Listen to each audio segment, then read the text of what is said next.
ठेकेदार कर नहीं रहा है।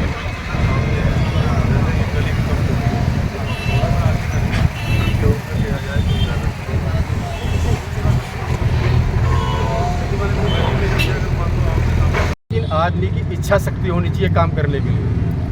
अभी आपने देखा होगा ऑथोरिटी पे आपके चैनल के माध्यम से दिखाया गया, जो नाला बीच में बन रहा था, हमने उसको PWD से बात करके अपने DC साहब का दौरा कराया और उसको बंद करा दिया गया, उसको दीवार के साथ बनाएंगे। तो ये एक्शन हमने लिया ना लिया, जबकि MLA ने तो उसको रोका नहीं। आप कह रहे हैं कि विधायक MLA ने तो उसको रोका नहीं, हमने उसको रोक दिया।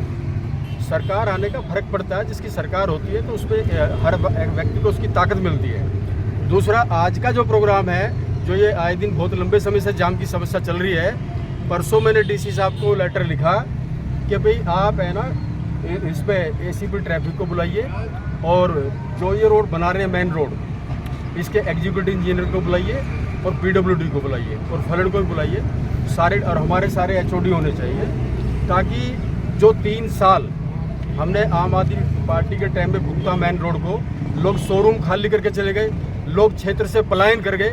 अब हम क्षेत्र के लोगों को पलायन नहीं करने देंगे, क्योंकि दिल्ली में BJP की सरकार है। आगे भी हम ऐसे अनऑथराइज कॉलोनी के खिलाफ कार्रवाई करेंगे, आपको बुलाएंगे, प्रेस कॉन्फ्रेंस करेंगे और PMO को भी लेटर लिखेंगे।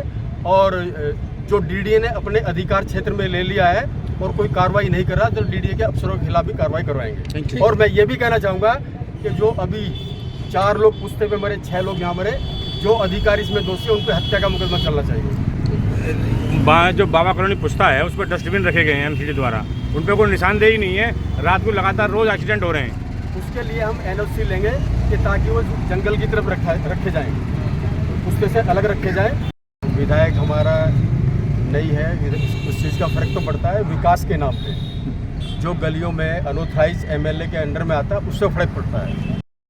4 वार्ड आते हैं और इन 4 वार्ड्स में बहुत से ऐसे स्कूल्स हैं और शॉपिंग कॉम्प्लेक्सेस हैं, जिसके चलते लाखों की भीड़ जो है रोड पे रहती है।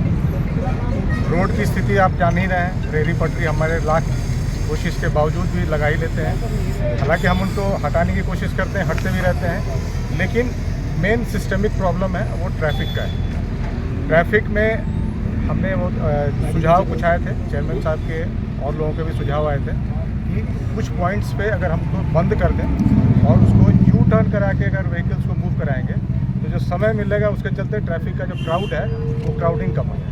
DC साहब, ये सौफुती रोड का जो कैरेक्टर है वो डिफाइन क्यों नहीं है? अभी तक इस रोड को नोटिफाई नहीं किया गया है। रोड में तमाम तरह की कमर्शियल एक्टिविटीज़ हैं, वो भी कहीं व्याख्या नहीं है उनका कि किस कानून के तहत चले। इसके लिए कोई है क्या चीज़ें रोड में तैयार? एक्चुअली अनरेगुलेटेड डेवलपमेंट के चलते ये प्रॉब्लम हुआ है। अब now that things have changed, let us see we can do something about it. Sir, ceiling को लेकर एक ही सील किया गया है यहाँ बेसमेंट, बुराड़ी में तमाम ऐसे बेसमेंट है जो सील होने के लिए नोटिस भी दिए गए, लेकिन टारगेट एक को ही किया गया, ऐसा क्यों? टारगेट नहीं किया गया होगा, अगर आप कहेंगे तो आप लोग उसको थोड़ा एक्सप्लेन करा देते हैं। वैसे मुझे याद नहीं है कि किसका सील किया गया, लेकिन जिसका भी किया गया होगा उसको हम लोग एक बार फिर से रैशनलाइज कर देंगे। सर, लास्ट टाइम बोला गया था कि डिमार्केशन होगा पूरी सोफ्टा रोड का। डिमार्केशन करके कोई भी कॉमर्शियल एक्टिविटी अगर उस जद में आती है तो क्या उसको डेमोलिश किया जाएगा? प्रथम दृष्टया जो वहाँ दिख रहा है नाले के बगल में, वहाँ किसी की प्राइवेट ज़मीन होनी नहीं चाहिए, क्योंकि प्राइमा फेसी वो देखने से लगता है कि नाले की पटरी है।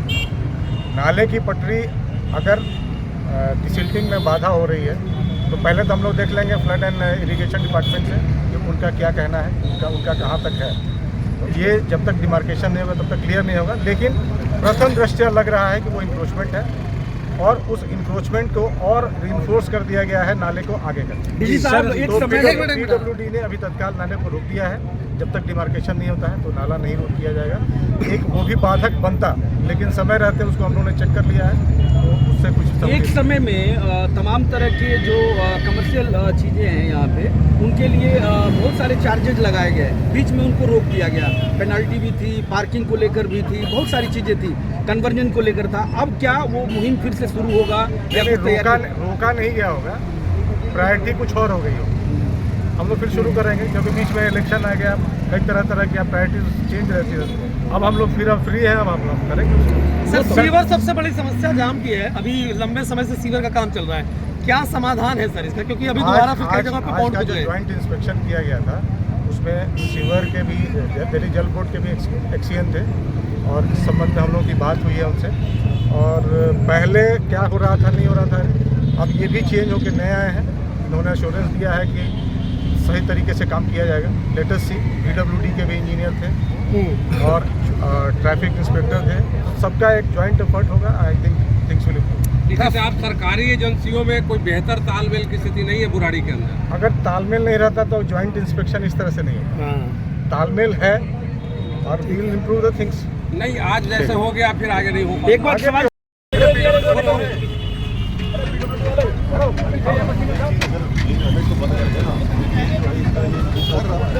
गाड़ी आती है ना, ये नीचे हो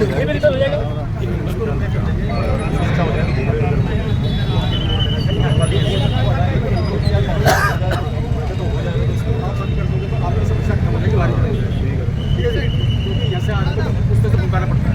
एक तो घर वाला है, थोड़ा कर दो ताकि इसके होने से आप एक्सपेरिमेंट करो, ठीक है मतलब क्रेन की चलवा दो गाड़ी उठाने के लिए, वैसे आप क्रेन लगा रही है, क्या पता